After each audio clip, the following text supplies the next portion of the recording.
नमस्कार दोस्तों, कहाँ से कहानी चैनल में आप सबका स्वागत है। आज मैं आपको रस्किन बॉन्ड की एक छोटी परंतु रोचक कहानी सुनाने जा रही हूँ, जिसका शीर्षक है निठल्ले केन काका।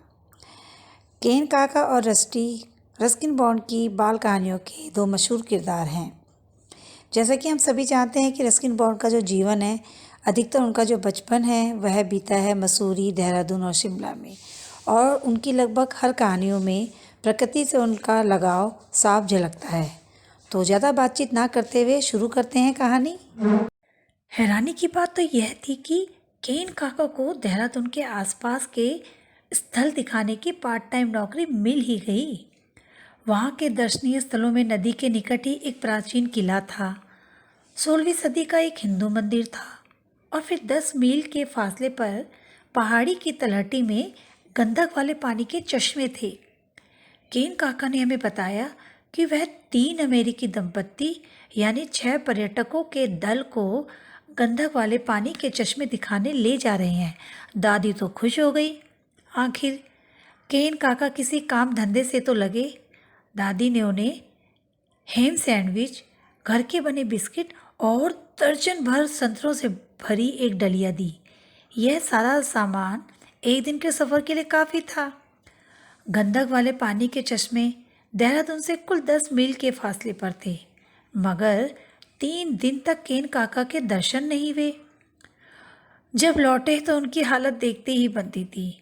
धूल सने कपड़े एकदम तार तार हो गए थे, गाल भीतर को धंस गए थे और सिर की चांद तेज धूप सहने के कारण लाल सुर्ख हो गई थी। यह तूने क्या हाल बना रखा है? दादी ने पूछा। केन काका बरामदे में रखी आराम कुर्सी में धंस गए। भूख से जान निकली जा रही है, आंटी कुछ खाने को दो। जो सामान ले गया था उसका क्या हुआ? हम 7 जने थे, पहले ही दिन सब खत्म हो गया। खैर, एक दिन के लिए ही तो था। तू तो कह रहा था गंधक के चश्मे दिखाने जा रहा हूँ। हाँ, वही तो जा रहे थे, केन काका बोले, मगर वहाँ पहुँचे ही नहीं, पहाड़ियों में ही भटक गए। पहाड़ियों में कैसे भटक गए? सीधे नदी के साथ साथ घाटी पे जाना था। तू जानता है, तू गाइड था और यहाँ पहले भी जा चुका है। जानता हूँ, केन काका खिसिया कर बोले, मगर रास्ता ही भूल गया। यानी घाटी ही भूल गया? मेरा मतलब है, मैं उन्हें गलत घाटी में ले गया। मैं यही सोचता रहा कि नदी के अगले मोड़ पर चश्मे होंगे, पर यह वह नदी थी ही नहीं। सो हम चलते गए और चलते चलते पहाड़ियों पे जा निकले। और तब मैंने नीचे देखा और पाया कि हम तो गलत घाटी में आ निकले हैं। तारों की छाँव में रात बिताई सबने। बहुत सर्दी थी। अगले दिन मैंने सोचा कि मसूरी के छोटे रास्ते से जल्दी पहुंच जाएंगे, लेकिन हमने फिर गलत रास्ता पकड़ लिया और कैंपटी जा निकले। वहाँ से पैदल चलकर हम मोटर वाली सड़क पर आए और वहाँ से बस पकड़ी। केन काका को बिस्तर पर लिटाने में मैंने दादी की मदद की। फिर केन काका के लिए हमने प्याज का सूप बनाया ताकि पीकर उनके बदन को ताकत मिले। मैं ट्रे में शोरबा रख उनके पास गया। पहले तो उन्होंने मुंह बनाया और फिर फरमाइश की।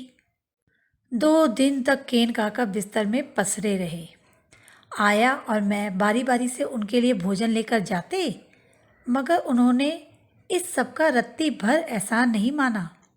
सोचता हूँ कुछ काका होते ही ऐसे हैं, कभी सयाने ही नहीं होते। खूब चक्कर खा, मगर ठूस ठूस कर मत खा। यह बात दादी अक्सर मुझसे कहती।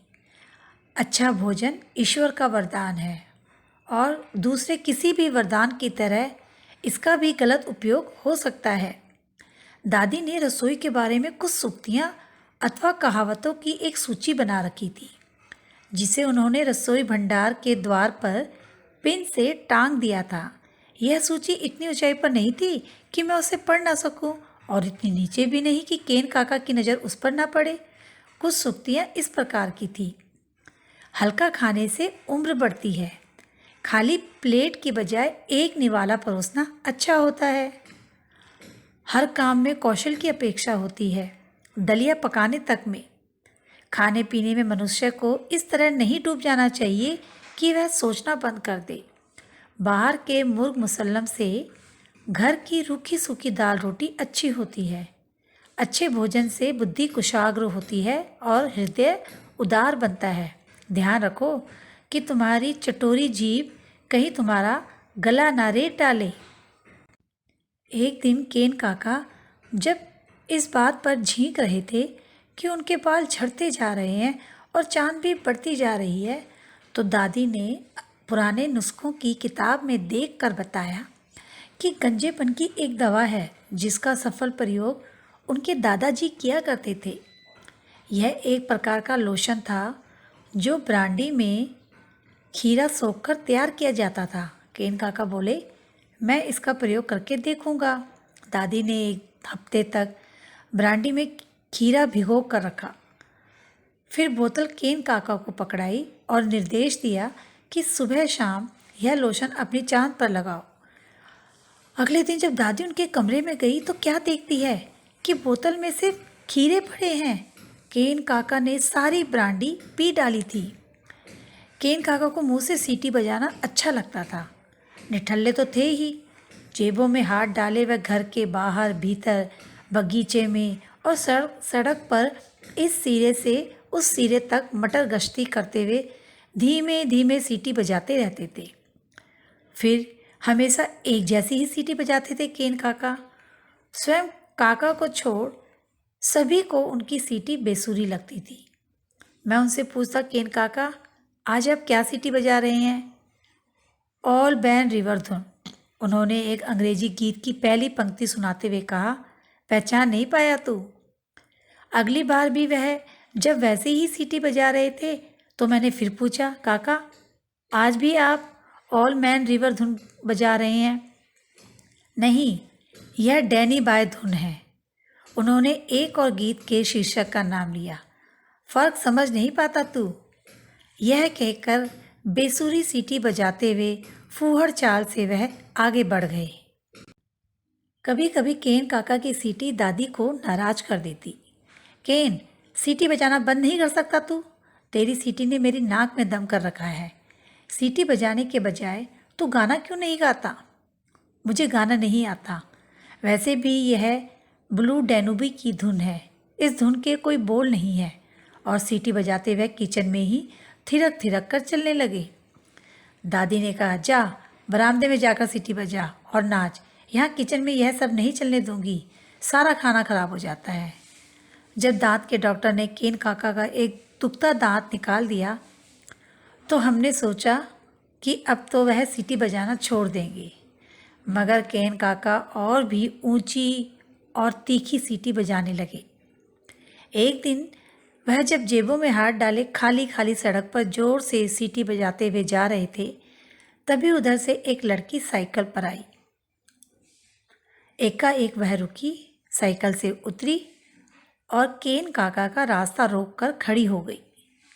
फिर केन काका का पूरा नाम लेकर बोली, कैथेन बॉन्ड, मैं जब भी इधर से गुजरती हूँ तुम सीटी बजाते हो। अब अगर तुमने फिर कभी सीटी बजाई तो अपने भाई से कहकर तुम्हारी मरम्मत करवा दूंगी। केन काका का चेहरा तमतमा गया। मैंने तुम्हें देखकर तो सीटी नहीं बजाई। वाह, सड़क पर तो कोई और आता जाता दिखाई नहीं देता। मैं गॉड सेव द किंग की धुन बजा रहा था, तुमने पहचाना नहीं?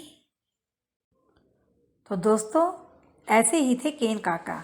आपको कहानी कैसी लगी आप मुझे ज़रूर बताइए, और अच्छी रोचक कहानियाँ लेकर मैं आपसे जल्द ही मिलूँगी। मेरे चैनल को प्लीज़ लाइक कीजिए, सब्सक्राइब कीजिए, शेयर कीजिए। तब तक के लिए नमस्कार।